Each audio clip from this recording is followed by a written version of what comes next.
Chapter 49. Kissing in public at the wedding. On the huge wedding lawn. Jean asked, "Have you heard Finn's explanation? Have you heard Eden's explanation?" Monica asked. Jean smiled. She had once wanted to hear it. Nonetheless, Eden chose to put his interests first. Jean said, "Go on. Finn was sponsored by my father. In order to repay my father's kindness, Finn married me, not to mention that it was only an agreement," Monica said casually as if she did not like to talk about her feelings. It was not that she did not like it, but she felt that she did not have a sense of accomplishment, so she was not happy to say it out loud. "Do you still like Michael now?" Jean suddenly asked. Monica was stunned. It seemed that she was strongly moved. Monica sighed slightly. "So what if I like him? I can't shamelessly get married to him. If I do that, my father will probably die on the spot." "Do you really not like Finn at all?" Jean asked again. Just as she asked, Finn walked over. When he walked over, he heard Monica say resolutely, "I told you, I'll never like Finn again in this life." Perhaps Finn heard it very clearly. Jean gave Monica a look. Monica turned around. When she turned around, her eyes met Finn's. At that moment, her heart skipped a beat. Suddenly, it seemed very calm.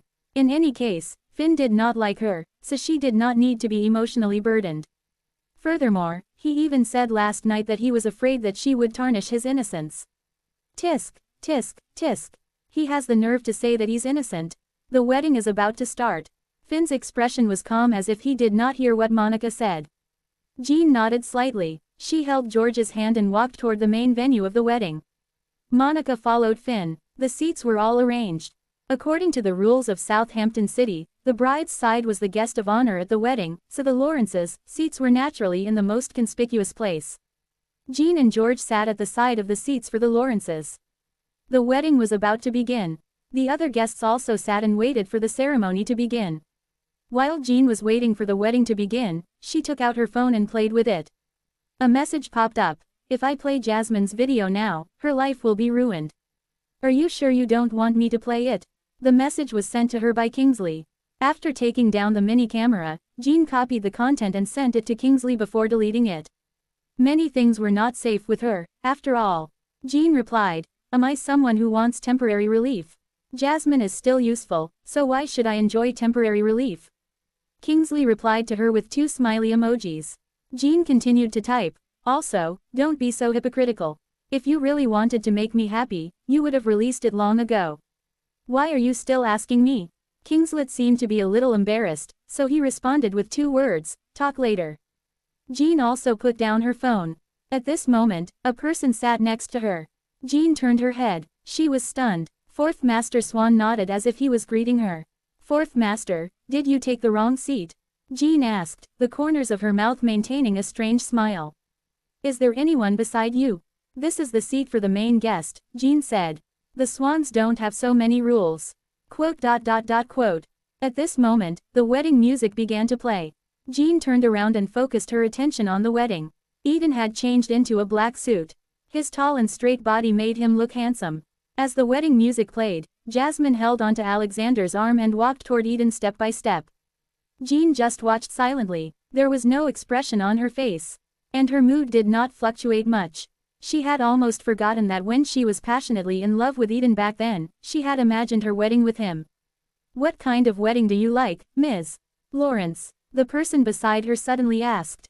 Jean came back to her senses. Sometimes, she was afraid of this Fourth Master Swan. She even felt that he knew exactly what she was thinking. Jean smiled. "It's just a formality. I don't have a particular one I like." "Is that so? What kind of wedding do you like, Fourth Master?" Jean asked back. She did not know how to answer him and did not want the conversation to become too awkward. Edward smiled. "I didn't make a mistake." He just smiled. When he smiled, he looked exceptionally good. Edward sighed with his magnetic voice, "The wedding isn't important. What's important is the bride." Jean felt that there was nothing wrong with Fourth Master Swan's words. She was about to speak. Suddenly, she heard a gentle female's voice.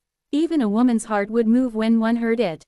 "Edward." Jean raised her head. She saw a woman wearing a white dress. The dress was elegant, and her long black hair looked elegant in the breeze. "Can I sit next to you?" the woman asked with a smile. Jean looked left and right. Fourth Master Swan was on the left side of the aisle while she was on his right. This meant that the woman was asking her to make way. Jean was not interested in this wedding, so she pulled George up to leave. Her arm was suddenly grabbed by a big hand. Jean frowned slightly. "Ms. Lawrence, we haven't finished talking just now," Fourth Master Swan said in a low voice. Jean looked at the woman in front of her and then at Fourth Master Swan. Fourth Master Swan did not even look at the woman and said bluntly, "What I mean is, the wedding isn't important. As long as you're the bride, it's fine." Jean's heart moved slightly. No matter how hard the woman in front of her tried to hide, a hint of anger appeared on her gentle and beautiful face. She bit her rosy lip and turned around to leave. Jean looked at the woman's back view. Thanks to Fourth Master Swan, Jean had another enemy. Jean moved her arm. Fourth Master Swan let go. "Fourth Master, I'm afraid it's against your status as an elder for you to use me as a shield," Jean said with some sarcasm. "Who said I'm using you as a shield?" The corners of Fourth Master Swan's mouth curled up. Jean had yet to react. Thin and cold lips pressed against hers. Jean was stunned. At that moment, she was truly stunned. It had really been a long time since she was at a loss. She felt the man's lips on her lips, and he stuck his tongue into her mouth. Just as it was about to touch the tip of her tongue, she suddenly pushed the man away. Jean's heart was beating fast. Her eyes moved slightly. Not only did the woman who had just left suddenly turn around and see it, many people around them saw it as well. It was even to the extent that Eden and Jasmine, who were supposed to be the main characters today, instantly became extras. All eyes were on Jean and Edward. Jean blushed. She blushed. Disregarding the reactions of others, Edward asked bluntly, "Ms. Lawrence, do you still think that I'm joking?" Jean gritted her teeth. At this moment, she finally understood why Monica called Finn a scum. When one hated a person but could not beat a person, one could only vent it out like that.